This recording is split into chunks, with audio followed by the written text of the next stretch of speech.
இந்த மாதத்துடைய வாக்குத்தத்தம் என்ன?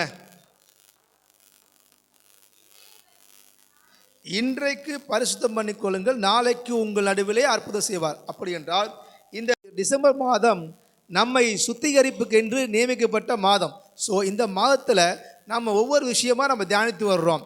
இப்போ கவனிங்க, நாம் ஜெப குறிப்பு நடத்தினோம்ல. முதலாவது ஜெப குறிப்பு என்ன சொன்னோம்?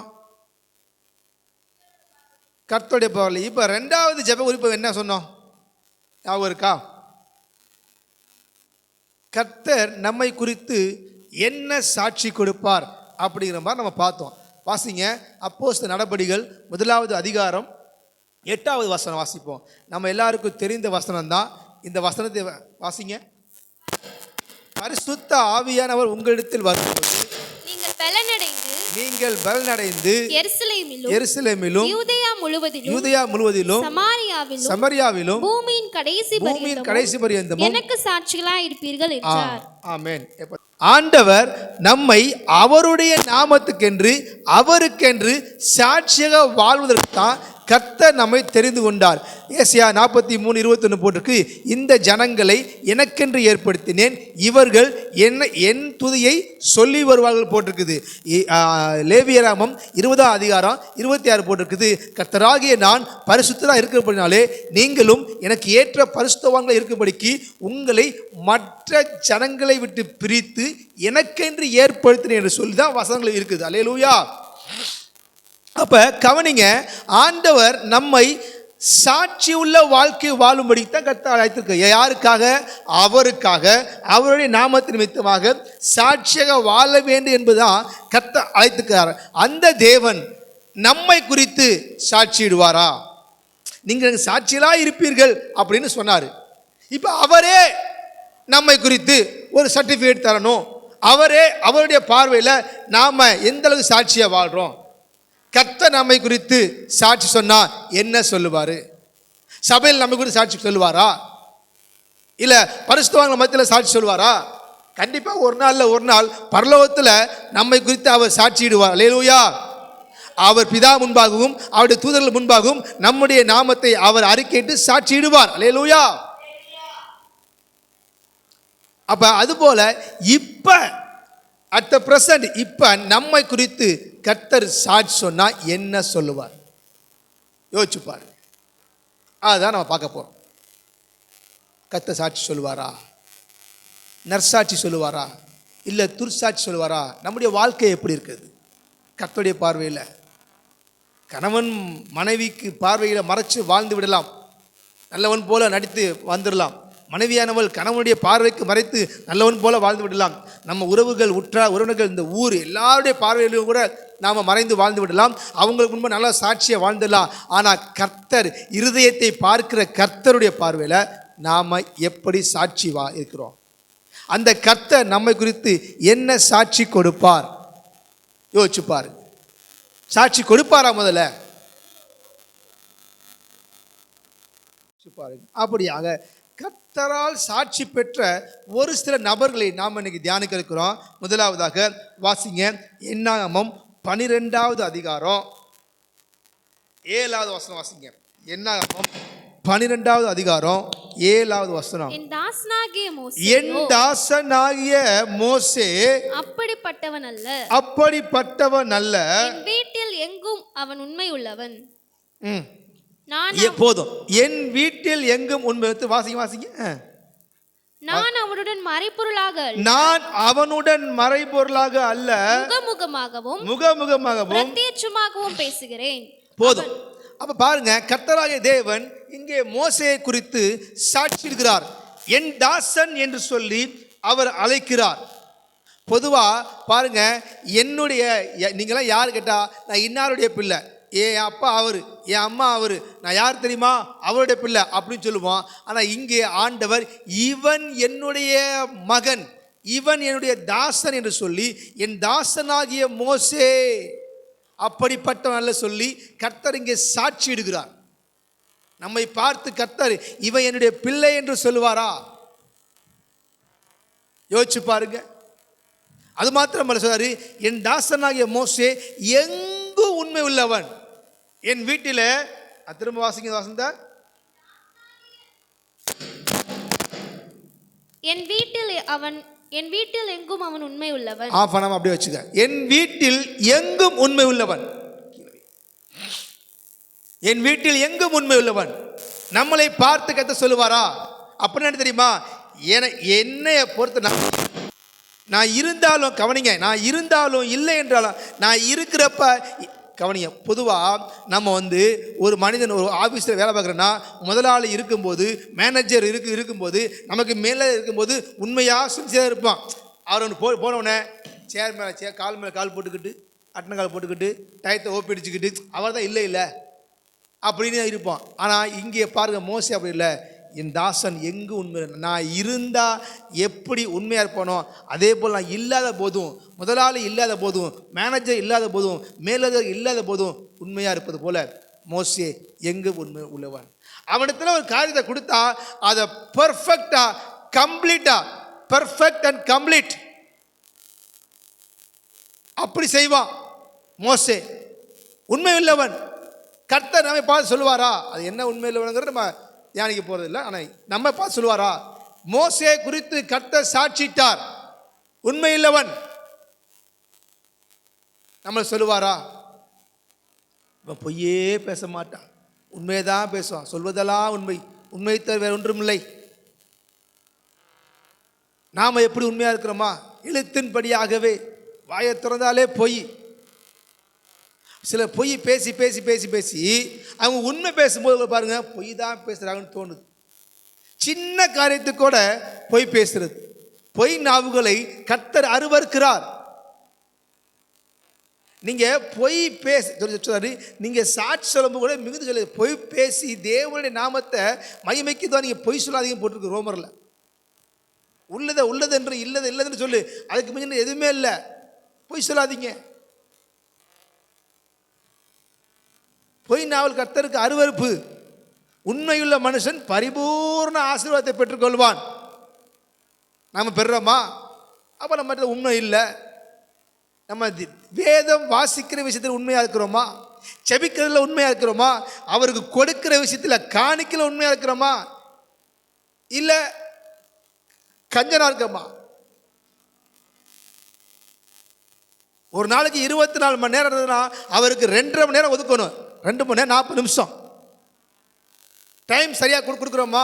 அவரோட நேரம் செலவிடுறோமா? அவருக்கு கொடுக்க வேண்டிய நேரம், அவருக்கு கொடுக்க வேண்டிய முதலிடம், அவருக்கு கொடுக்க வேண்டிய காணிக்கைகள், அவருக்கு கொடுக்க வேண்டிய அந்த முதலிடங்கள், முதலாவது தேவன் ராஜ்யம் தேடுறது விஷயத்தில், வேதவாசி விஷயத்தில், எந்தெந்த காரியத்தில் உண்மை இல்லாமல் இருக்கிறோமோ கர்த்தர் இந்த வருடத்தில் அது எல்லாவற்றையும் மனங்கடித்து புதிய வருடத்தில் நம்மை உண்மையுள்ளவர்களாக மாற்றுவாராக. அல்லேலூயா. இந்த சாட்சி சொல்லணும், நம்மை குறித்து சொல்லணும். சபையில் உண்மையாக இருந்தாங்க, கொஞ்சத்தில் உண்மையாக இருந்தான், அநேகத்தில் அதிபதியாக வைப்பேன்னு சொன்னார். கொஞ்சத்தில் கூட உண்மையாக இருக்கணும், சின்ன விஷயமா இருக்கட்டும். கவனிங்க, கர்த்தர் நான் மாதம் மயப்படுவதாக. பொதுவாக நம்ம பணம் வந்துச்சுன்னா நம்ம தசமாக எடுத்து வைப்போம். வருமானம் வந்துச்சுன்னா உங்களுக்கு யாராவது செலவுக்கு காசு தர்றாங்கன்னு அதில் வைப்பீங்களா? நம்ம சம்பாதிக்கிற பணத்தில் தான் நம்ம தசமாக தர்றோம். செலவுக்கு தான் 100 ரூபா வச்சுக்க, அதில் வைப்பீங்களா? ஐயா பரிசுத்தவங்க என்ன பண்ணுவாங்க? அவங்களுக்கு யாராவது ஒரு கிஃப்ட் கொடுத்தா கூட, எப்படி ஒரு சாப்பாடு வாங்கி கொடுத்தா 100 ரூபா சாப்பாடு எடுத்துனா 10 ரூபா எடுத்து கற்றுக்கு வைப்பாங்களாம். நம்ம செய்கிறோமா? அந்த அளவுக்கு உண்மையாக இருக்கிறாங்க. கிருபாசன சபையில் நான் பரிசுத்தவான்கள் சாட்சியை கேட்டிருக்கேன்.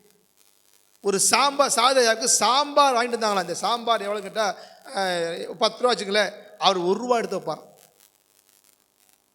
நாம் தாங்க தாங்க தாங்க தாங்க இலவசமாக இருந்தால் வாங்கி வச்சுக்கிட்டு, கவர்மெண்ட் இலவசமாக 1000 ரூபா கொடுத்துச்சு, அதில் கொடுத்தோமா நம்ம தசமாக. ஒரு கிஃப்ட் வருது, இலவச வேட்டிச்சலை வருது, ஒரு வேட்டிச்சலை வருது 200 ரூபாயா, 20 ரூபா எடுத்து போய் கட்டுக்கவை. அப்போ நம்ம எந்த அளவுக்கு உண்மையாக இருக்கிறோம் என்று சொல்லி இருதயத்தில் உண்மையாக இருக்கணும். அல்லேலூயா, அல்லேலூயா. இப்படி கர்த்தர் நம்மை குறித்து என் மகன் உண்மையுள்ளவன் என்று சொல்லி நம்மை குறித்து கர்த்தர் சாட்சிடும், அதை மேன்மை பாராட்ட வேண்டும். அல்லேலூயா. 7:3 வாசிங்க. 12ஆம் அதிகாரம் 3ஆம் வசனம். மோசேயானவன் பூமியில் உள்ள சகல மனிதரிலும் மிகுந்த சாந்த குணமுள்ளவனாயிருந்தான். போதும். இப்ப மோசே குறித்து சொல்ற மிகுந்த சாந்த குணமுள்ளவன். ஒரு காலத்துல இந்த மோசே முரட்டு சாகமுடையவன். கவனிங்க, வார்த்தையை விட்டுறக்கூடாது. ஒரு காலத்துல மோசே முரட்டு சுபாவமுடையவன், கொலைகாரவன், கோபக்காரவன். இன்னைக்கு எப்படியா இவனை பார்த்து கத்த சொல்ற? ஒருத்தனை கொன்னுபிட்டு தான் ஊழியத்துக்கு வந்தாவன். எப்படி சொன்னாரு? கர்த்தர் போய் சொல்லுவாரா? கர்த்தர் போய் சொல்லுவாரா? எப்படி இந்த சாந்த கேரக்டர், சாந்த சுபாவம் வந்துச்சு? ஏன்னா மோசே அதிகமாக தேவசமத்தில் அமர்ந்தான். அதிகமாக நீங்கள் தேவசமத்தில் இருக்க இருக்க இன்னும் சொல்ல போனால் இன்னும் அதிகமாக நீங்கள் ஆவில் நிரம்ப நிரம்ப உங்களுக்குள்ள கோபம், எரிச்சல், பொறாமையெல்லாம் போய் சாந்த குணம் வந்துடும். இல்லையா? சொல்லுங்க. இப்போ மோசேயுடைய கேரக்டரை குறித்து கர்த்தர் சாட்சிடுகிறார். மோசே எந்த அளவுக்கு தேவசமத்தில் தான் நீங்கள் தியானிச்சுக்கோங்க வீட்டில், உங்களுக்கு தெரியும். அப்போ அந்த அளவுக்கு கர்த்தர் மோசேயுடைய கேரக்டரை குறித்து சாட்சிடாரு. சாந்த குணமுள்ளவன். சாந்த குணமா? நம்மளை பார்த்து சொல்லுவார் ஆண்டவர். அப்படின்னா எத்தனை கிலோ பிரதர் சாந்த குணம்லாம்? அப்படிதான் ஆண்டவர் நம்ம தான் கேட்போம்.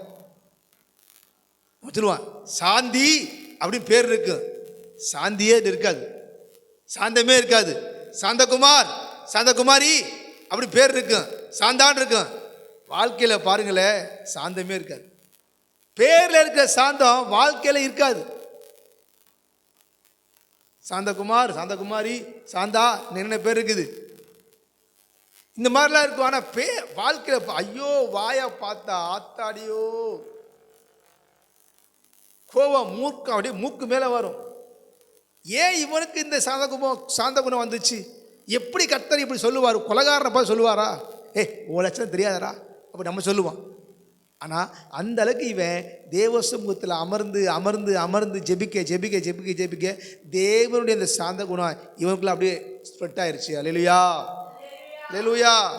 அப்போ நாம அந்த அதிகமாக தேவ சமூகத்தில் இந்த டிசம்பர், ஐயா இவ்வளவு நாள் விட்டுட்டையா, இந்த டிசம்பர் மாதத்துலையாவது மீதம் நாட்கள் அதிகமாக தேவ சமூகத்தில் அமர அமர அமர நம்முடைய முரட்டு சுபாவங்கள், நம்முடைய கோபங்கள், நம்முடைய எரிச்சல்கள், நம்முடைய பொறாமைகள் எல்லாவற்றையும் கர்த்தருடைய பிரசன்னம் மாற்றும். ஆமென் சொல்லுங்க. அல்லேலூயா. டிடி மனோகர் ஐயா குறித்து ரொம்ப ஆச்சரியப்பட்டு, அவர் கோபமே படமாட்டேங்கிறார், கோவமே படமாட்டார். அவர் ஒரு தடவை அவர் கீழே ஒரு அசிஸ்டன்ட் ஊழியக்காரர் கிட்டத்தட்ட ஒரு அரை மணி நேரம் வெயிட் வச்சிட்டாராம். ரொம்ப லேட் ஆச்சான். ஐயோ போச்சு, இவர் செம்ம திட்டு போகிறாரு. ஏன்னா சின்சியர் மேன், இவர் சரியான டயத்துக்கு போகணுன்னு சொல்லிட்டு இருந்தாராம். இவர் போய் காரில் பார்த்தீங்கன்னா இப்போ தான் என்னாச்சு பிரதர் லேட் ஆச்சு, ஐயா கொஞ்சம் லேட் ஆச்சு, சரி ஒன்றும் பரவாயில்ல வாங்க. இவர் அப்படியே ஸ்டன் ஆகிட்டாரான். என்னடா இவ்வளோ கோவப்படுவார் பார்த்தா கோவப்படவே இல்லை. நம்ம ஒரு சின்ன விஷயத்துக்கே பாதத்தை உடைப்பான், பொருளை உடைப்பான். செல்ஃபோன் பார்த்தீங்கன்னா ஏகப்பட்ட டிஸ்பிளே மாற்றியாச்சு. அல்லேலூயா. நம்மள பெரிய ராயல் ஃபேமிலியில் சில தூக்கி டம்முன்னு விட்டுறோம்ல. அப்புறம் ஐயோ வடை போச்சு, அது மாதிரி செல்லு போச்சு, யோசிக்கிறது. இந்த சுபாவங்கள் எல்லாவற்றையும் கர்த்தருடைய ஆவியானவர் இந்த மாதத்தோடு சாவடிப்பாராக. அல்லேலூயா.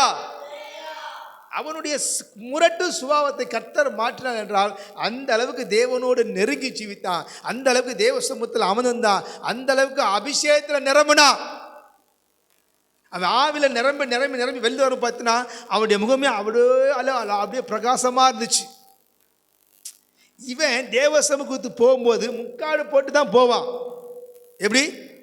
ஆனால் இப்போ வெளியில் வரும்போது ஜனங்கள் எல்லாருடைய முக்காடு போடுறா, உன் முகத்தை பார்க்க முடியல, அவ்வளோ பிரகாசமாக இருக்குன்னு சொல்கிறாங்க. நம்ம முகத்தை பார்த்தானா இருக்கிற நிம்மதியும் போயிடும் போல. அல்லேலூயா. அப்போ கேரக்டரை குறித்து கர்த்தர் மோசேயை சாட்சியிட்டார். நம்முடைய வாழ்க்கையில் நம்முடைய கேரக்டர்களை குறித்து, குணநலங்களை குறித்து கர்த்தர் சாட்சிடுவாரா? யோசிச்சு பாருங்க, யோசிச்சு பாருங்க. நம்மளாம் சண்டைக்கு வரிஞ்சு கட்டி நிற்கிறோமே, கர்த்தர் அந்த சுபாவங்களை மாற்றுவாராக, நம்மையும் சாந்த குணமுள்ளவரா என்று சாட்சிடுவாராக. அல்லேலூயா. யாக்கோபு நிருபம் 5ஆம் அதிகாரம் 11 வாசிங்க.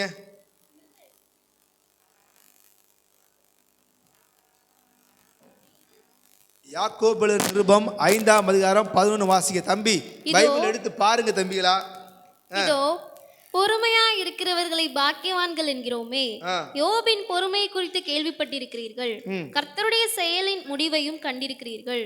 கர்த்தர் மிகுந்த உருக்கமும் இரக்கமும் உள்ளவராயிருக்கிறாரே. போதும். யோபின் பொறுமையை குறித்து கர்த்தர் இங்கே சாட்சியிடுகிறார். கடந்த வாரத்தில் பார்த்தோம், யோபை பற்றி பார்த்தோம். அவன் நீதிமான். சொல்லுங்க அடுத்து என்ன? அடுத்து தேவனுக்கு பயந்து பொல்லாப்புக்கு விலகிறவன் என்று சொல்லி கர்த்தர் யோபை குறித்து யார்கிட்ட சாட்சி சொன்னார்? பிசாசின் கர்த்தர் சாட்சி கொடுத்தார். நம்மளை பார்த்து சொல்லுவாரா, இந்தா என் பிள்ளைய எடுத்துக்க, என் பிள்ளைய சோதிச்சு பாடுறா, அவன் நீதிமான்றா, அவன் என்னை மதலிக்க மாட்டான்டா, எவ்வளோ கஷ்டம் கொடு, எவ்வளோ பாடு கொடு, எவ்வளோ அவன் உள்ள எல்லாத்தையும் ஆசை உறிந்து கொடு, அவன் பொறுமையாக இருப்பான்டா சொல்லுவாரா? நமக்கு அதாவது ஒரு நாள் நமக்கு தாமதமானாலே அவரை போட்டு படுத்துகிற பாடு, ஆண்டவரை போட்டு திட்டு நமக்கு வர வேண்டிய ஆசீர்வாதம் வரலை. ஒரு சின்ன பணக்குறை வந்துருச்சு, அவ்வளோ முறுமுறுப்பு, அவ்வளோ திட்டு, அவ்வளோ அவமதிப்பு. ஆனால் யோபுவை பாருங்க, அவன் பாருங்க எல்லாம் இழந்து கவனிங்க, அவன் படுத்த படுக்கையாக வியாதியாக இருப்பான். என்ன சிரங்கெல்லாம் உடம்பெல்லாம் சிரங்கு வந்து பெரிய கோடீஸ்வரன் ஒரு நாள் கீழே வந்துடுவான். அவன் சிரங்கெல்லாம் வந்து அப்படியே அந்த சலமை ஓடுமா, ஓடுறது அப்படி சொறிவான். அந்தளவுக்கு வேதனை யோபுக்கு. அந்த வேதனையை விசாரிக்கும்படி 3 நண்பர்கள் வருவாங்க. வந்து பார்த்து ஒரு 7 நாள் நினைக்கிறேன் அவன் அமைதியாக அவன் சுகத்தில் உட்காருவாங்க. 7ஆவது நாள் முடிவில் கிளம்பிடுவாங்க. யோபு, நீ ரொம்ப நல்லவன் நினச்சிருக்காத, நீ பெரிய பாவம் பண்ணிட்ட, அதுக்கு தாண்டா அவனுக்கு இவ்வளோ பெரிய இழப்பு. இப்படி அவமானங்கள், இப்படி வீணான வசை சொற்கள் வரும்போது யோபு பாருங்க பொறுமையாக இருந்தா. நாம் இருப்போமா? ஒரு வார்த்தை சொல்லிட்டோம்னா சேலையை வரைஞ்சி கட்டுக்கிட்டு, சட்டையை எடுத்து வரைஞ்சி கட்டுக்கிட்டு சண்டைக்குள்ள நிற்கிறோம்.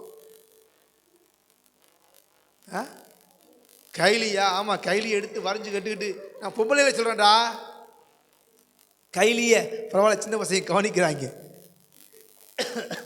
வரைஞ்சிக்கிட்டு சண்டை போகிற நிற்கிறான். அவன் யோபுவை பாருங்க, அவன் நண்பர்கள் வந்து எல்லாருமே வெந்த புண்ணில் வேலை பார்த்த மாதிரி மாறி மாறி மாறி மாறி மாறி மாறி குற்றப்படுத்துகிறாங்க. நீ அடுத்தவனுடைய மனைவியை பார்த்துருப்ப, நீ ஏழைகளுக்கு உதவி செய்யலை, நீ அநியாயம் பண்ணுன்னு சொல்லி மாறி மாறி குற்றப்படுத்தும் போது அவன் பொறுமையாக இருந்தான். சரி, இவளை விடுகையா, கூட இருந்து வாழ்க்கையுடைய அந்த பாரங்களை சுமக்க வேண்டிய தாங்க வேண்டிய மனைவியே இப்போ குற்றப்படுத்துகிறான். என்னையா யோக்கியமாக பண்ணிட்டு இருக்கிற? ஆண்டவர் ஆண்டவர் ஆண்டவர் ஒவ்வொரு இழப்பு வரும்போது கர்த்தர் கொடுத்தார், கர்த்தர் எடுத்தார், கர்த்தர் நாமத்துக்கு சோத்திரம் சொன்னா நம்ம சொல்ல மாட்டோம், நமக்கு ஆத்திரம் தான் வரும். என்னையே பார்த்தா ஆண்டர் ஆண்டு சொல்லிட்டு இருக்க, போயா ஆண்டு நாமத்தை தூசித்து கொண்டு போய் செத்துப்போ. ஆனால் அவன் அந்த சொன்னவுடைய காரணம் வேதனை. அந்த அளவுக்கு யோபு தான் கணவன் இந்த அளவுக்கு கஷ்டப்படுறான்னு சொல்லிட்டு ஒரு புறம் திட்டினா தான் அதை தெரியும். ஆனால் அவள் திட்டிக்க கூடாது. நீ செத்துட்டா நீ நிம்மதியாக போயிடலாம், ஏன் வேணும் அனுபவிச்சு, அது ஒரு வேதனை சொல்கிறாங்க. அது ஒரு விஷயம். ஏன்னா நம்ம சொல்கிறோம் ஒரே நாளில் 10 பிள்ளை இழந்தவ, சாதாரணம் கிடையாது. 10 பிள்ளை இழந்தவ, அவ்வளோ தூரம் 10 பிள்ளை இழக்கும்போது இவ பொறுமையாக தான் இருந்திருக்கிறா. யாரு? ஒரே நாளில் ஆண்டி ஆகும்போது அவள் பொறுமையாக இருந்திருக்கா. அந்த வேதனையெல்லாம் போக கணவனுடைய வேதனையை பார்க்கும்போது செத்துறியான்னு சொல்லிட்டான். தேவ நாமத்தை தூசித்து செத்து போதுடா. அப்போ கூட ஒளி பைத்தியக்காரி. கத்தடத்தில் நன்மையை பெற்ற நாம தீமையை பெறாமல் இருக்கலாமா? தீமையை பெற்ற நீங்கள் ஏற்றுக்குவீங்களா? தீமை ஏற்றுக்குவீங்களா நீங்கள்? ஸ்தோத்திரம். அப்படியே ஆஞ்சி எடுத்துட மாட்டீங்க ஆண்டவரை. அட ஆண்டவரை விடுங்க, நம்ம பக்கத்து நம்ம வீட்டில் உள்ள ஆளே அந்த ஆட்டாட்டுறீங்களே நீங்கள்.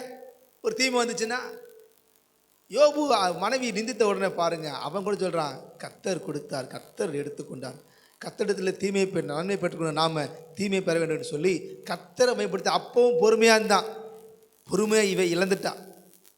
அதனாலவே என்னன்னு தெரியல, யோபுடைய மனைவியுடைய பெயர் பைபிளில் எழுதலை. ஹல்லேலூயா. அப்போ நம்ம பொறுமை கூட்டுக்கு சாட்சி கொடுப்பாரா? நமக்கு பொறுமை இருக்குதா? யோசிச்சு பாருங்க. நம்ம எந்தெந்த விஷயத்தில் பொறுமையாக இருக்கிறோம்? பொறுமையாக கர்த்தர் சமூகத்தில் காத்திருக்கிறோமா? நம்ம குடும்பத்தில் பொறுமையாக இருக்கிறோமா? கணவன் மனைவி கணவன்கிட்ட, பெற்றோர்கள் பிள்ளைகளிடத்தில் பொறுமையாக இருக்கிறோமா? நம்ம சுற்றி நடக்கிற நபர்கள் நம்மளை பார்த்து பொறுமைசாலின்னு சொல்லுவாங்களா? பொறுத்தார் சொல்லுங்க, பொறுத்தார் என்ன பழமொழி அம்மா சொல்லுங்க?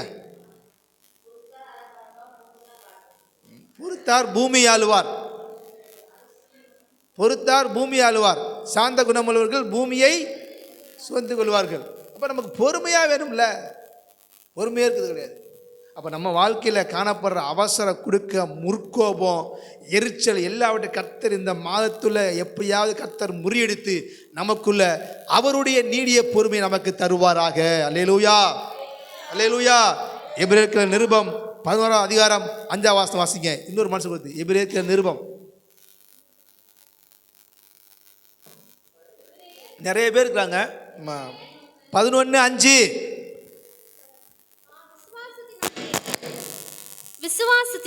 விசுவாசத்தினாலே ஏனோக்கு மரணத்தை ஏனோக்கு சாவாம காணாதபடிக்கு எடுத்துக்கொள்ளப்பட்டான். தேவன் அவனை எடுத்துக்கொண்டபடினாலே அவன் காணப்படாமல் போனான். அவன் தேவனுக்கு பிரியமானவன் என்று அவன் எடுத்துக்கொள்ளப்படுவதற்கு முன்னமே சாட்சி பெற்றான்.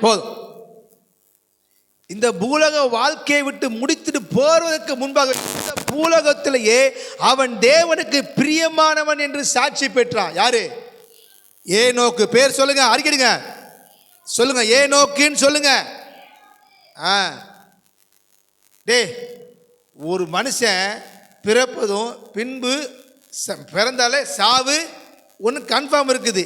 இந்த மனுஷன் சாகாமலேயே பரலோகத்துக்கு போயிட்டான். உயிரோடு அப்படியே பறந்து போயிட்டான். உண்மை. அப்படி இந்த உலக வாழ்க்கையை முடித்து விட்டு பரலோகத்துக்கு போவதற்கு முன்பாகவே என்ன பெற்றான்? சாட்சி பெற்றான். என்ன சாட்சி? பிரியமானவன் என்று. நீங்கள் நானும் கர்த்தருக்கு பிரியமானவா இருக்கிறோமா? கர்த்தருக்கு பிரியமா வாழ்றோமா? நம்முடைய வாழ்க்கை கர்த்தருக்கு பிரியமா இருக்கிறதா? நம்முடைய பேச்சு கர்த்தருக்கு பிரியமா இருக்கிறதா? நம்முடைய ஜீவியம், நம்முடைய நட உட கர்த்தருக்கு பிரியமா இருக்கிறதா? யோசிச்சு பார்க்கணும். பிரியமானவன் என்று சாட்சி கொடுத்தார். பிரியமான புருஷனாகிய தானியேலே என்று கூப்பிட்டாரு. நம்மளை கூப்பிடுவாரா? இந்த பூலோக வாழ்க்கையை முடிப்பதற்கு ஏன் இவனை பார்த்து கர்த்தர் பிரியமானவன் என்று சொன்னார் தெரியுமா? இவன் தேவனோடு சஞ்சரிக்கிறவன், தேவனோடு வாழ்ற. இவன் கல்யாணம் பண்ணவன் தான். இவனுக்கு பொண்டாட்டி பிள்ளைகள் இருக்குதா, பிள்ளைகளை படிக்க வைக்கிற பொறுப்பு இருக்குது. இப்போ மனைவியை பாதுகாக்கணுங்கிற பொறுப்பு இருக்குது. வேலைக்கு போகணும், சம்பாதிக்கணும், வயல்வெளியை பார்க்கணும், வீட்டில் பிள்ளைகளை பாதுகாக்கணும், ஸ்கூலில் கொண்டு போய் விடணும், ஸ்கூலில் கூட்டிகிட்டு வரணும், கவனிங்க, ஃபீஸ் கட்டணும், எல்லா பொறுப்பும் எனக்கு இருந்துச்சு. ஆனால் அதன் மத்தியில் ஏனோக்கு குமாரரையும் குமாரத்திகளையும் பெற்று தேவனோடு சஞ்சரித்தான் போட்டிருக்கு. படிச்சிருக்கீங்களா? நமக்கு நேரமே இல்லை பிரதர். காலையில் எந்திரிக்கிறேன் பிரதர், சாயங்காலம் போகிறதே தெரியல பிரதர். நமக்கு அந்த நேரமே இருக்காது. இவனுக்கு மட்டும் எப்படி நேரம் இருந்துச்சு? அப்ப தேவனோடு சஞ்சரிக்கிறான், தேவனோடு வாழ்றான். வாழ்ந்து கொண்டிருக்கும் போதே, குடும்பத்தோடு இருக்கும் போது தேவனோடு வாழ்றான். நம்ம ஐயோ என் குடும்பம் இருக்கிறனால நான் ஜெபிக்கவே முடியல பிரதர், என் மனைவி இருக்காளே அவளை வச்சு ஜெபிக்கவே முடியல பிரதர், என் பிள்ளைய இருக்காங்களே ஜெபிக்க முடியாது பிரதர் அப்படின்னு எனக்கு சொல்லலை. மனைவி இன்னும் சிலப்போ நான் குடும்பம் தான் அவனுக்கு பெஸ்ட்டு. மனைவி பிள்ளையோட இருந்து வாழ்ந்து அதன் மத்தியில் தேவனோடு குடும்பமாக தேவனை சேவிக்கணும். இந்த ஏனோக்கு பாருங்க, தேவனோடு கவனிங்க. ஏனோக்கு குறித்து ஒரு பரிசுத்தவான் சொன்னார், இவன் எப்போ பார்த்தா தேவனோடு பேசிட்டே இருப்பானா. சமைக்கும் போது, சாப்பிடும்போது, வேலை பார்க்கும்போது, பிள்ளைகளோட ஸ்பெண்ட் பண்ணும்போது ஆண்டோட பேசிட்டே போனால் கர்த்தரும் இவரும் இப்படி போகிறான். இப்படி ஒரு நாள் ஏனோக்கும் கர்த்தரும் இப்படி பேசிகிட்டே போனாங்களாம். இப்படி பேசிட்டே போயிட்டு நடந்தே நிறைய காரியங்களை பேசினாங்களாம். கர்த்தரும் ஆண்டவரும் கர்த்தரும் கர்த்தர் எனக்கு இப்படி பேசிட்டே போயிட்டு இப்படியே போயிட்டே தாங்களாம். ஒவ்வொரு காரியங்களாக ஏனோக்கு ஷேர் பண்ணுறான். இந்த ஷேரை அதே போல் கர்த்தர் வந்து ஆண்டவர்கிட்ட ஏனோக்கிட்ட பேசுகிறாரு. இப்படி பேசிட்டே போய் ரொம்ப நேரம் ஆச்சான். ரொம்ப நேரம் ஆனபத்தில் ரொம்ப தூரம் போயிட்டாங்களாம். பார்த்தா பரலோகத்துடைய வாசலுக்கே வந்துட்டாங்களாம். ரெண்டு பேரும் பேசி பேசி பேசி பேசி பேசி பேசி பரலோகத்துடைய வாசலுக்கே வந்துட்டாங்களாம். ஏனோக்கு அங்கே ஆண்டவரும். அப்புறம் பார்த்தார் ஆண்டவர், ஏனோக்கு இனி என்னத்தை நீ உன் வீட்டுக்கு போனேன், அங்கேயே வந்து சொல்லிட்டு பரலோகத்தை அப்படியே எடுத்துக்கொண்டார். அல்லேலூயா சொல்லுங்க. அதனால் அதான் குடும்பஸ்தனாக இருந்தாலும் தேவனோடு பேசணும். வேலை ஸ்தலத்தில் இருந்தாலும் தேவனோடு பேசணும். ஒரு மீன் பிடிக்கும் போது கூட ஆண்டவரே இந்த மாதிரி மீனோட ஆத்துமக்களை தாங்க பேசணும். ஒரு வேலை பார்க்கும் போது கூட ஆண்டவரை பேசிட்டே வேலை பார்க்கணும். ஒரு பாத்திரம் விளக்கும் போது கூட ஆண்டவரே இது போல் என் இருதயத்தை சுத்தம் பண்ணுங்க ஆண்டவரை சொல்லிட்டு விளக்கிட்டே பேசணும். நம்ம பேசுகிறோமா? ஒரு நெருப்பு அப்படியே அடுப்பில் எரிக்கும் போது ஆண்டவர் இது போல் எனக்குள்ள உங்களுடைய அக்கினி ஜுவாலை பற்றி பிடிக்கட்டும். சோத்துல பானை பொங்கி வளையும் போது ஆண்டவரை இது போல என் பாத்திரம் நிரம்பி வழியட்டும், அபிஷேகம் நிரம்பி வழியட்டும். பேசுவீங்களா? அப்படிலாம் சோத்து பானை பொங்கி வரும்போது சரியா? இது போல ஆண்டவர்கிட்ட பேசணும். பைக் ஓட்டிட்டு போகும்போது ஆண்டவரே நான் பைக் ஓட்டிட்டு போகிறேன், என் கூட வாங்க, உங்களுடைய சமூகம் எனக்கு முன்பாக வரட்டு சொல்லி பேசணும் ஆண்டவர்கிட்ட. ஆண்டவரே இந்த மண்ணை வெட்ட முடியல ஆண்டவரே, வெட்டு பேசுங்களே, உங்களை அறியாமலே இந்த மண்ணை வெட்டி முடிச்சிருவீங்க, வேலை ஈஸியாக செஞ்சிருவீங்க. அப்படி தேவனோடு சஞ்சரிக்கிற உறவுக்குள்ள கர்த்தராகிய தேவன் நம்மை 2025 கொண்டு வருவாராக. அல்லேலூயா. கவனிங்க, நீங்கள் பொண்டாட்டியோட எவ்வளோ நேரம் ஸ்பெண்ட் பண்ணீங்க, பிள்ளைகளோட எவ்வளோ நேரம் ஸ்பெண்ட் பண்ணீங்க, வாத்தியாரோட எவ்வளோ நேரம் ஸ்பெண்ட் பண்ணீங்க, உங்கள் மூழ்காத ஷிப்பு ஃப்ரெண்ட்ஷிப்போட எவ்வளோ ஃப்ரெண்ட்ஸ் ஸ்பெண்ட் பண்ணீங்கிறது கணக்கு கிடையாது. அங்கே என்ன, தேவனோடு ஒரு நாளைக்கு உங்கள் வாழ்நாளில் எவ்வளோ நேரம் டைம் ஸ்பெண்ட் பண்ணுறீங்க கணக்கு தான் பரலோகத்துக்கு வரும். அல்லையா சொல்லுங்க. அதுக்காக மனைவி பிள்ளை கர்த்தர் அத்து விடலை, ஏனோக்கு அத்து விடலை. மனைவி பிள்ளை செய்ய வேண்டிய கடமை செய்யணும். செய்யணும். நம்ம அதோடு கூட தேவனோடு உறவாடணும். அல்லேலூயா. 11 அதே 11:4 எபிரேயர் 11:4 வாசிங்க. விசுவாசத்தினாலே ஆபேல் காயினுடைய பலியிலும் மேன்மையான பலியை தேவனுக்கு செலுத்தினான். அதனாலே அவன் நீதிமான் என்று சாட்சி பெற்றான். அவனுடைய காணிக்கைகளை குறித்து தேவனே சாட்சி கொடுத்தார். அவன் மரித்தும் இன்னும் பேசுகிறான். செத்து போய் இன்னைக்கு யாருன்னா ஆபேலுடைய காணிக்கை குறித்து கர்த்தர் இங்கே சாட்சி கொடுக்கிறார். ஒவ்வொரு நபர்கிட்டையும் ஸ்பெஷாலிட்டி நம்ம பார்த்தோம். மோசே குறித்து கர்த்தர் அவனுடைய கேரக்டரை குறித்து சாட்சி கொடுத்தாரு, சொந்தக்காரன் கொடுத்தாரு. அடுத்து யோபு குறித்து கர்த்தர் சாட்சி கொடுத்தாரு. அடுத்து ஏனோக்கு குறித்து கர்த்தர் சாட்சி கொடுத்தாரு. இங்கே ஆபேல் என்ற மனிதனுடைய காணிக்கை குறித்து, அந்த காணிக்கையால இவன் நீதிமான் என்று சாட்சி பெற்றான். காணிக்கை, அது என்ன காணிக்கை? கவனிங்க, ஆபேல் காயின் அண்ணன் தம்பி 2 பேர் இருந்தாங்க. கவனிங்க, அண்ணன் தம்பி 2 பேர் இருக்கும்போது 2 பேரும் சர்ச்சுக்கு போகிறாங்க. சர்ச்சுக்கு போகும்போது ஆபேல் என்ன பண்ணுறான், அண்ணங்காரன் என்ன பண்ணுறான், அண்ணங்காரன் பேர் என்ன, காயின். அவன் என்ன பண்ணுறான், அவன் விவசாய தொழில் பண்ணுறவன். அவனுக்கு உண்டான மர காய்களை கொண்டாந்து தேவனுக்கு காணிக்கையை செலுத்துகிறான். ஆனால் ஆபேல் என்ன பண்ணுறான், அவன் ஆடு வைக்கிறவன். அவன்கிட்ட இருக்கிற நல்ல தலை சிறந்த நோஞ்சா ஆடு கிடையாது, என்ன அடி வாங்க நாடு ஆடு கிடையாது, நல்ல தலை சிறந்த கொளுத்த ஒரு ஆட்டுக்கடாவை எடுத்து ஆட்டுக்குட்டியை எடுத்து அவன் தேவனுக்கு காணிக்கையை செலுத்தி பலி கொடுக்குறான். பலி கொடுத்து ஆண்டவரை ஆராதிக்கிறான். அப்போ ஆண்டவர் யாருடைய காணிக்கை அங்கீகரித்த தெரியுமா? ஆபேலுடைய காணிக்கை அங்கீகரித்தார். அதில் என்ன சத்தியம்னா, ஆதாமும் ஏவாளும் பாவம் செஞ்சாங்களா? பாவம் செய்யும்போது அவங்களுக்கு பிராயசத்துக்கு என்ன நடந்துச்சு? ஒரு ஆடை கர்த்தர் பலியாக கொடுத்தார். அப்போ என்ன அர்த்தம்? ரத்தம் சிந்தப்பட்டது. என்ன மேன்மையான பலினா இதை சொல்லணும். போய் நீங்கள் நம்ம சண்டையில் சொல்லியிருப்போம், அவன் ஆடை கொடுத்தான், இவன் கெட்டு போன காய்கறி கொடுத்தான், அப்படி தான் கேட்டிருப்போம். அப்படி தான் கேட்டிருக்கிய? கேட்டீங்களான்னு தெரில.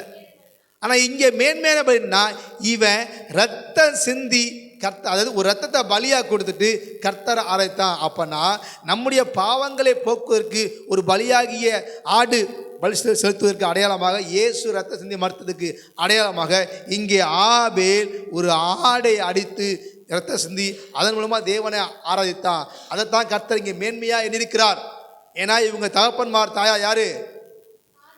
ஆதாமே வேலை இந்த மாதிரி சொல்லிக்கிட்டே நாங்கள் பாவம் பண்ணிட்டோம்டா, எங்கள் பாவத்தை போக்குவதற்கு ஒரு ஆடு ஒரு மிருகம் பலியாக கொடுக்கப்பட்டது.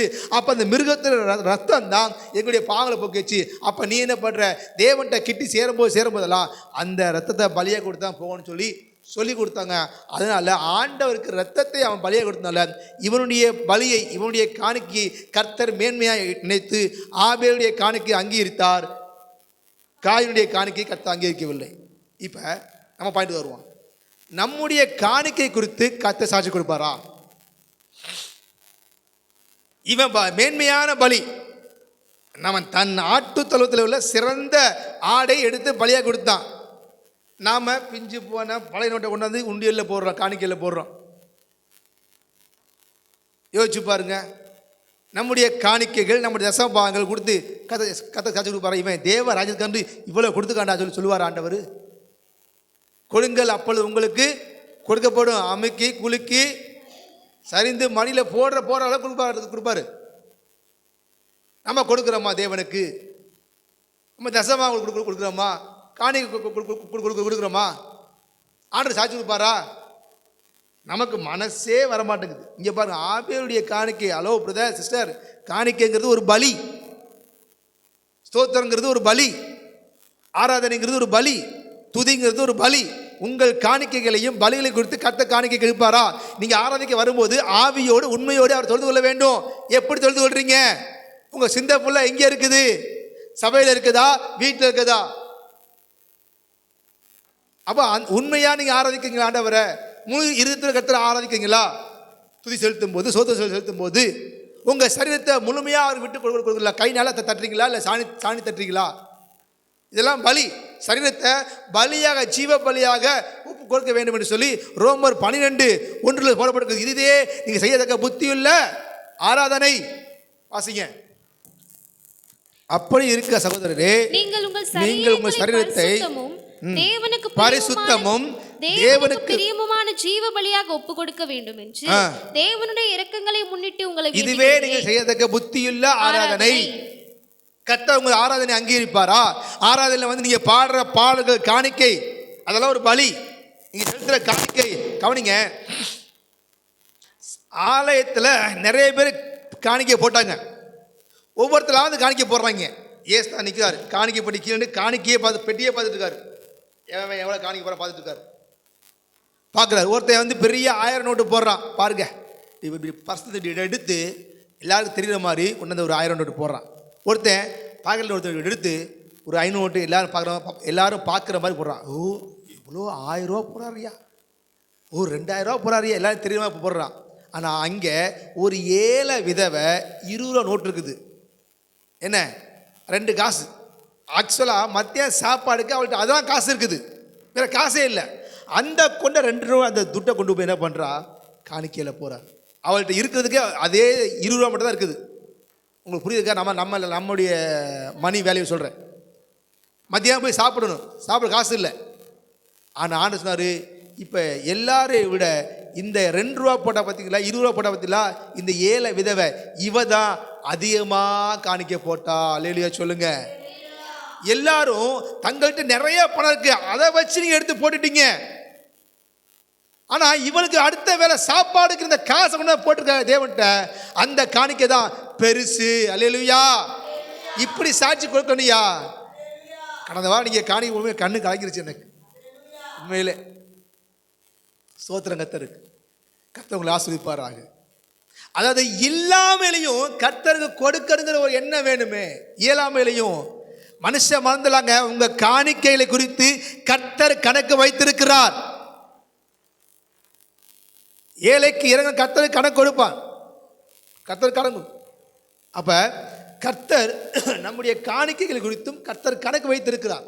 அதற்குரிய பலனை இம்மையில கொடுப்பா. ஐயா, உன் வாழ்க்கையில் கடன் பிரச்சனை இருக்கக்கூடாதுன்னா நீ தசமா கொடுத்து பாரு, கடனே இருக்காது. அல்லையா சொல்லுங்க. இன்றைக்கி நிறைய பேர் தசமாலாம் கொடுக்கூடாது, அது பழைய ஏற்பாடு பிரமாணம் ஆச்சு பூச்சி சொல்கிறாங்க. அப்படி கொடுக்குறவங்களாம் அப்படி பேசுகிறவங்களாம் பாருங்களேன், கடன்காரனாக இருப்பாங்க, தரித்திரமாக இருப்பாங்க, இன்னும் வாழ்க்கையில் ஒரு ஆசீர்வாதமாக இருக்கும். ஆனால் தசமா கொடுக்குற எங்களை பாருங்க, நாங்கள் ஆசீர்வாதமாக இருக்கோம். அல்லேலூயா சொல்லுங்க. அல்லேலூயா, அல்லேலூயா. கர்த்தருக்காக கொடுத்து பாருங்க, கொடுத்து அவளை டேஸ்ட் பண்ணி பாருங்க. கர்த்தர் உங்களை காணிக்காது. பலியினாலே என்னோட உடன்படிக்கை பண்ணின வசனம் தெரியாது. சங்கீதம் 55.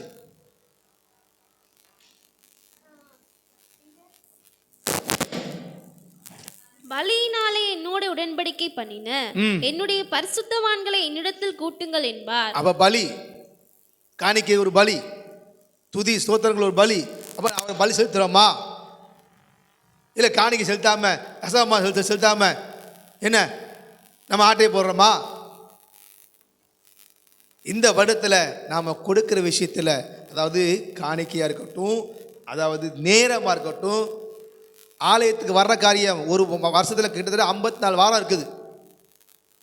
என்ன 54 சண்டே சர்வீஸ் இருக்குது. 54 சண்டே சர்வீஸ் அட்டன் பண்ணாமல் இருந்தோம்னா கர்த்தருக்கு கணக்கு கொடுக்கணும், மன்னிப்பு கேளுங்க. ஆதியா இந்த வருஷம் விட்டுட்டீங்க, அடுத்த வருஷம் 2025 52 சண்டே சர்வீஸ் இருக்குது ஆண்டவரே. அந்த 52 சண்டே சர்வீஸ் நான் வரணும்னு சொல்லி ஆண்டவர்கிட்ட ஒப்பு கொடுங்க. 12 உபவாசம் இருக்குது, அந்த 12 உபவாசத்தை ஒப்பு கொடுங்க. 12 அமாவாசை இரவு ஜெபம் இருக்குது. எத்தனை அமாவாசை இரவு ஜெபம் செய்யாமல் வந்தீங்க, வராமல் வந்தீங்க, கர்த்தர்கிட்ட மன்னிப்பு கேளுங்க. எத்தனை விழிப்பு ஜெபம் வராமல் வந்தீங்க, இரவு ஜெபம் கேளுங்க. ஐயா வந்து இங்கே தூங்குயா, பரவாயில்ல, கொஞ்ச நேரமாக தேவ சமூகத்தை உட்காந்துட்டு தூக்கம் தான் தூங்க, தப்பு இல்லை. அப்போ இதெல்லாம் கர்த்தர் எத்தனை நாள் அதிகாலை ஜெபம், அதிகாலையில் அவர் கொடுக்க வேண்டிய அந்த நேரத்தை கொடுக்காம வந்துக்கிறோம். இதெல்லாம் பலி, இது ஒரு காணிக்க. அதெல்லாம் ஆண்டு சொல்லி மன்னிப்பு கேளுங்க, ஒப்பு கொடுங்க. நம்முடைய காணிக்கையும் கர்த்தர் அங்கிருக்க வேண்டும். அல்லேலூயா. அடுத்து லூக்கா சுவிசேஷம் 4ஆம் அதிகாரம் 22 யோவான் 1:34 ஆண்டவராக இயேசு கிறிஸ்து குறித்து சாட்சி கொடுப்பாங்க. இவருடைய வாயிலிருந்து புறப்படுற வார்த்தைகள் கிருபை பொருந்தினதாக இருக்குன்னு சொல்லுவாங்க. இயேசு கிறிஸ்து குறித்து இதோ உலகத்தின் பாவத்தை இவர் தேவனுடைய குமாரன் சொல்லுவாங்க. நம்ம பார்க்குறவங்க சாட்சிடுவாங்களா? நாம் ஊழியம் செய்கிற பகுதியில், நம்ம வேலை செய்கிற பகுதியில், நம்ம வாழ்கின்ற பகுதியில் நம்மை தேவனுடைய பிள்ளைகள் என்று சொல்லி ஜனங்கள் சாட்சி சொல்லுவாங்களா? ஏசுனா சொன்னாங்க ஐயா தேவனுடைய குமாரன் என்று, நம்மளை குறித்து சொல்லுவாங்களா? ஏன் பிதாவே சொன்னார், இவர் என்னுடைய நேசகுமாரன், இவரில் நான் பிரியமா இருக்கிறேன் சொல்லுவாரா? சொல்லுவாரா? நம்மளை பார்த்து சொல்லுவாரா? ஆண்டவர் பிதா சொல்லுவாரா? இந்த சாட்சி சொல்லுவாரா? இந்த பிள்ளை மேல் நான் அதிகமாக நேசமாக இருக்கிறேன் சொல்லுவாரா? நேசிக்கிற மாதிரி நடந்துருக்கியா? இந்த வருடத்தை சொல்லவில்லை என்றாலும் வருகின்ற வருடத்தை சொல்வதற்கு உங்களை ஒப்புக் கொடுங்க. கர்த்தர் நிச்சயமாக உங்களை ஆசீர்வதிப்பாராக. அல்லேலூயா, அல்லேலூயா. யோவான் எழுதின 3ஆம் நிருபம் 3ஆம் வசனம், ஒரே ஒரு அதிகாரம் தான் இருக்குது. 3:12 வாசிங்க. 3ஆவது நிருபம் யோவான் 3 யோவான் 3 அப்படி சொன்னா உங்களுக்கு புரியும். சகோதரர் வந்து சத்தியத்தில் நடந்து கொள்கிறாய் என்று உன்னுடைய உண்மையை குறித்து சாட்சி கொடுத்த போது மிகவும் சந்தோஷப்பட்டேன். அடேங்கப்பா 12 வாசிங்க. அதுல தேமேத்திரியு எல்லாராலும் நற்சாட்சி பெற்றதும் அல்லாமல் சத்தியத்தாலும் நற்சாட்சி பெற்றவன். யோவானுடைய விசுவாசி காயின் ஒருத்தர் இருக்கிறான், உடன் ஊழியனா. ஆமாம், மூப்பன் ஒருத்தர் சபையில் இருக்கிறான், சபையில் மூப்பர் இருக்காரு. நாளைக்கு உங்களை வந்து நான் சாட்சி கொடுக்கணும், சரணம் பரவாயில்ல ஆண்டிருக்கா வைராக்கியமாக நிற்கிறார், சாட்சி கொடுக்கணும். அது போல காயும் ஒருத்தர் இருந்தான். தேமேத்திரியு பேர் என்ன? தேமேத்திரியு எல்லாரும் இது போல சாட்சி கொடுக்கணும் சபையார். இது இப்படிதான் கர்த்தர் சாட்சி சொல்ல வைப்பார். உங்களை குறித்து சபையில் சொல்லுவாங்களா? இந்த அம்மா சபைக்கு வர மாதிரி எப்பா பயங்கரமான வாயாடியா இருந்துச்சியா, இன்னைக்கு பாருங்க சாந்த சொருபியா இருக்கியா, வாயத்தான சத்தியம் வருதியா சொல்லுவாங்களா? அப்படி நற்சாட்சி கர்த்தர் சொல்லணும், மனிதர்களும் சொல்லணும், சபைகளும் சொல்லணும். இது போல அந்த அந்த அந்த அந்த பாருங்க, அதை அதனால மிகவும் சந்தோஷப்பட்டங்க. அந்த சந்தோஷம் ஊழியக்காரனுக்கு உங்கள் மூலமாக கிடைக்கணும். நான் பட்டிருக்கேன்னா தெரியலை. அல்லேலூயா, அல்லேலூயா, அல்லேலூயா.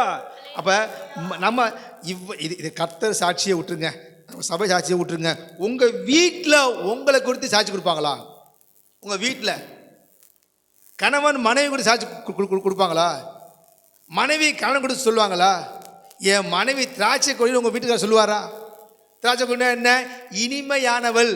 ஐயோ அவ செம்ம வாயாடி ஆத்தாடியோ அப்படி சொல்லக்கூடாது. உங்க கீழ்ப்படுதலை குறித்து உங்க கணவன் சாட்சி கொடுப்பாரா? உங்க மனைவி என் கணவன் என் மேல உயிரா இருக்காரு, அன்பா இருக்காரு, ஃபைல் போட்டுருக்குது. மனைவிகளே, உங்கள் சொந்த புருஷருக்கு எந்த காரியத்தையும் கீழ்ப்படியுங்கள். யார் கீழ்ப்படுகிறா? புருஷர்களே, நீங்கள் உங்களில் எப்படி அன்பு கூறுங்களோ அதுபோல உங்கள் மனைவிடத்தில் அன்பு கூறுங்கள். அன்பு கூறுறாங்களா?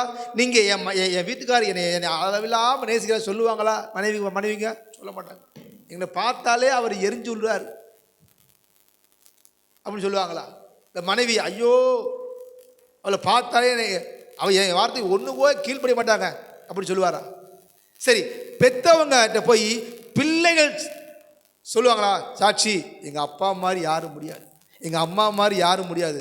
உங்கள் பிள்ளைகிட்ட கேட்டால் தெரியும் உங்கள் அப்பாவுடைய லட்சம், உங்கள் அம்மா தெரியும். பிள்ளைகளே, உங்களை குறித்து உங்கள் தகப்பன் தாயார் சாட்சி கொடுப்பாங்களா? சொல்லுங்க. என் பிள்ளை கிழிச்ச கூட தாண்ட மாட்டான்னு சொல்லுவாங்களா அப்பா? ஒரு காரியம் சொல்றதுக்கு ஓரா டே வாடா வாடா வாடா வாடான்னு சொல்லணும். சொல்லுவாங்க நல்லா சொல்லுவாங்க. உங்கள் அம்மாட்ட கேட்டால் தெரியும். ஏன் அப்பா உங்கள் அம்மாட்ட கேட்டால் கட்டுரையே ஒப்பிச்சிடும். ஸ்தோத்திரம், அல்லேலூயா. எனக்கு இந்த பஞ்சாயத்தே இல்லையா அப்படின்னு அரவிந்த் சொல்கிறான். உங்கள் ஊரில் சொல்லுவாங்களா? உங்கள் சொந்தக்காரன் சொல்லுவானா? கத்த சொல்லுவாரா? நான் சொல்லுவேனா அவனை கொடுத்து? ஊழியக்காரன் ஆலோசனை கேட்டால் தெரியும். அல்லேலூயா. அப்ப சாட்சி முக்கியம். இந்த மாதிரி சாட்சியுள்ள ஜீவியங்கள் கர்த்தர் நமக்கு வைப்பாராக. அல்லேலூயா, அல்லேலூயா. தானியேல் 6:4 போட்டிருக்குது, வாசிங்க.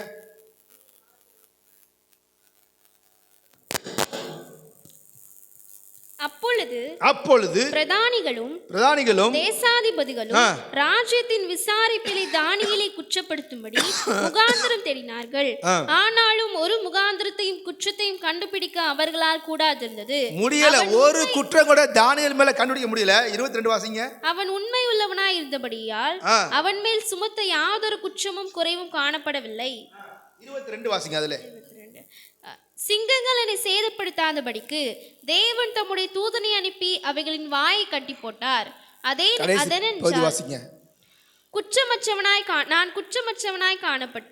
நான் குற்றமற்றவனாய் காணப்பட்டேன். ராஜாவாகிய உமக்கு முன்பாகவும் நான் நீதிகேடு செய்ததில்லை என்றான்.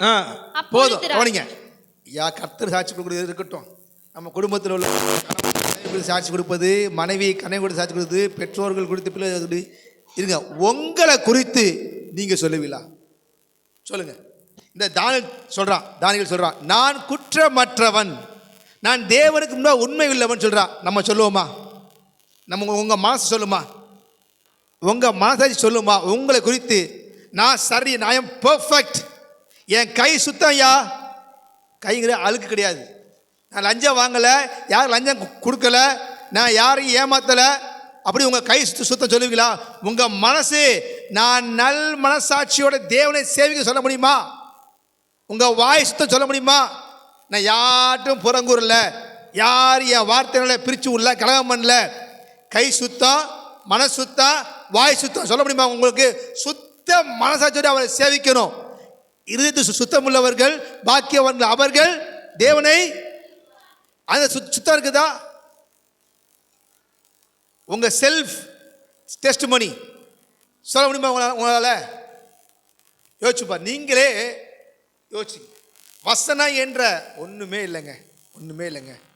1 கொரிந்தியர் 13 கடைசி வாசங்க. 13 கடைசி முந்தின வசனம்.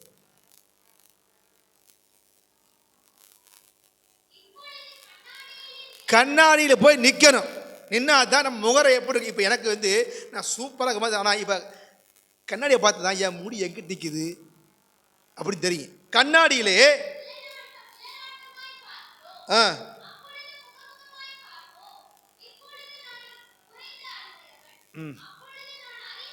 இல்லை 11 வாசிங்க. அறியப்பட்டு குழந்தையா இருந்த போது குழந்தைகளை போல பேசினேன், சிந்தித்தேன், குழந்தையை போல யோசித்தேன். புருஷனான போதோ, காலம் போயிட்டே இருக்கியா. நம்ம காலம் வர வர வர அந்த துர்க்கிரியைகள் அந்த எல்லாவற்றையும் நம்ம குழந்தைகளுக்கு ஏற்ற காரியத்தை நம்ம மாற்றி விட்டுட்டு புருஷத்துவத்துக்குள்ள வரணும். அல்லேலூயா. 2025 புதிய வருஷத்தில் போகும்போது நம்மை குறித்து நம்ம உற்றார் உறவினர்கள் நண்பர்கள் சபையார்கள் நம்மளை படைத்த தேவனை நம்ம கொடுத்து சாட்சி சொல்ல அளவுக்கு கர்த்தர் நம்முடைய வாழ்க்கையை மாற்றுவாராக. அல்லேலூயா. ரோமர்கள் நிருபம் 8ஆம் அதிகாரம் 16 வாசிங்க. 16. நாம் தேவனுடைய பிள்ளைகளாய் இருக்கிறோம் என்று ஆவியானவர் தாமே.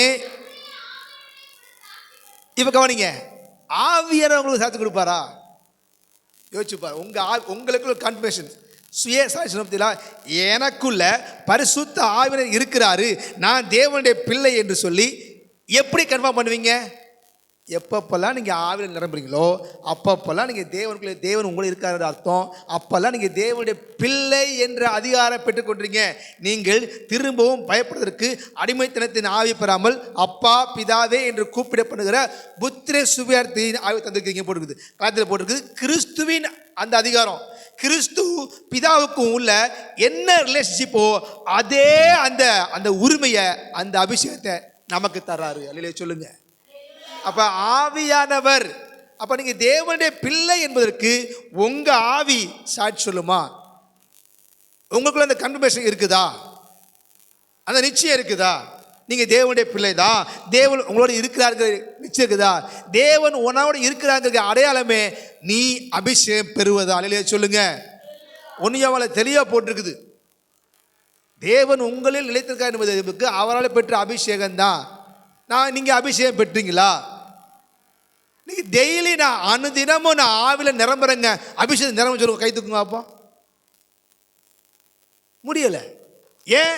அனுதினமும் ஆவில நிரம்பலோ கவனிமல. அனுதினமும் ஆவில நம்ம நிரம்புறது இல்லை, அபிஷேகம் பெறது இல்லை. ஏதோ போறான், பாட்டு பாடுறான், உட்காரான், தூங்குறான், தலைவணிக்குள்ள தலையை விடுறான், போடுறான், அழுகுறான். ஆவில நிரம்புறதே நீ ஆண்டுக்குள்ள பிள்ளைங்கிற அர்த்தமே. அந்த ஆவியை பெறலன்னா நீ தேவனுடைய பிள்ளையே கிடையாது. கன்ஃபர்மேஷன் எது? நீ விசுவாசிக்கிற நான் பிள்ளை, நான் பிள்ளை, நான் பிள்ளை, நீ தேவனுடைய பிள்ளை. அவருடைய நான் பிள்ளைங்கிற என்ன அடையாளம்? அந்த புத்திர சுவியார் தானே அடையாளம். அது போலதான் ஆதாட்டம் தான் அடையாளம்.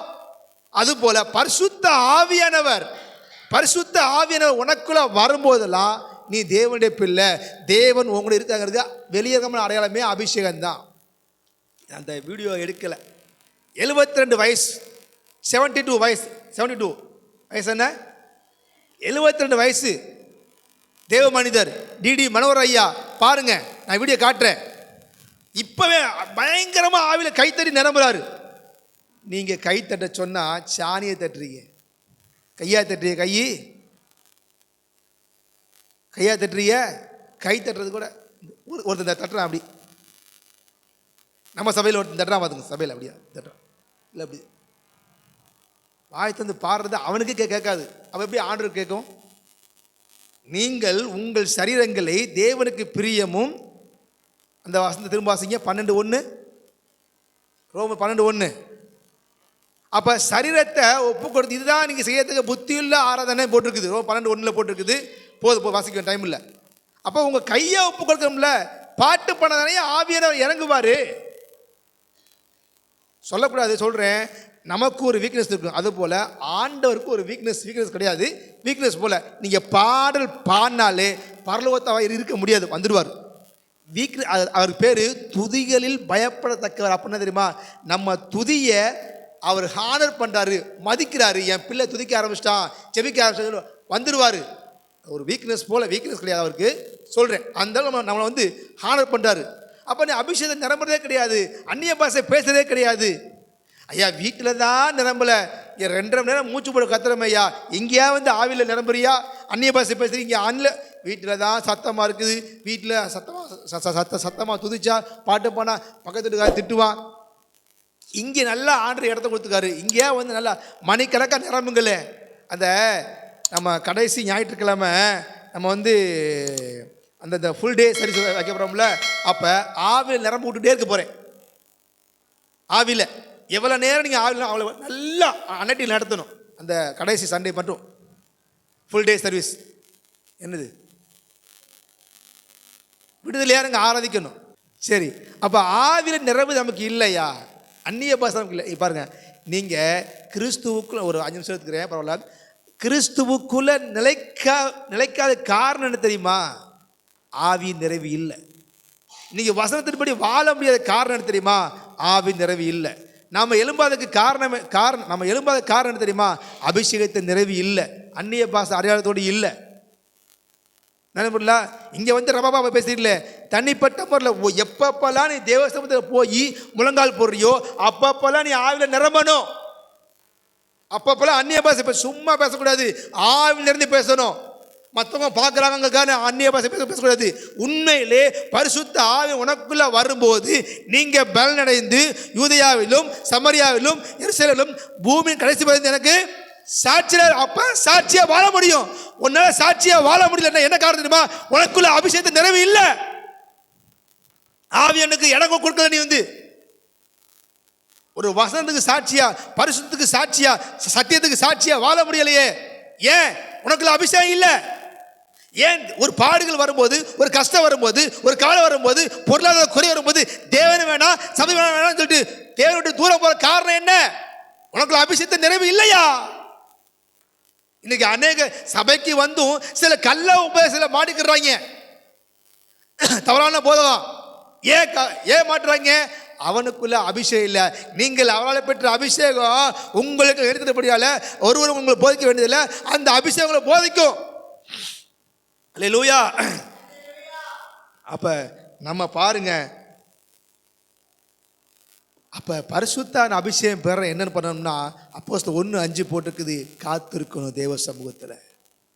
தேவ உட்காந்து மணிக்கணக்காக உட்காந்துருக்கணும், காத்திருக்கணும், ஜெபிக்கணும். வீட்டில் உட்காந்து ஜெபிக்கணும். சும்மா உட்காந்து ஊரெல்லாம் ஊருக்கு பேசுவையா, ஒரு நாளைக்கு அட்லீஸ்ட் கேவலமாக 1 மணி நேரமாவது நீங்கள் தேவ சமூகத்தில் உட்காந்து ஆவில் நிறைஞ்சு பாருங்கள்.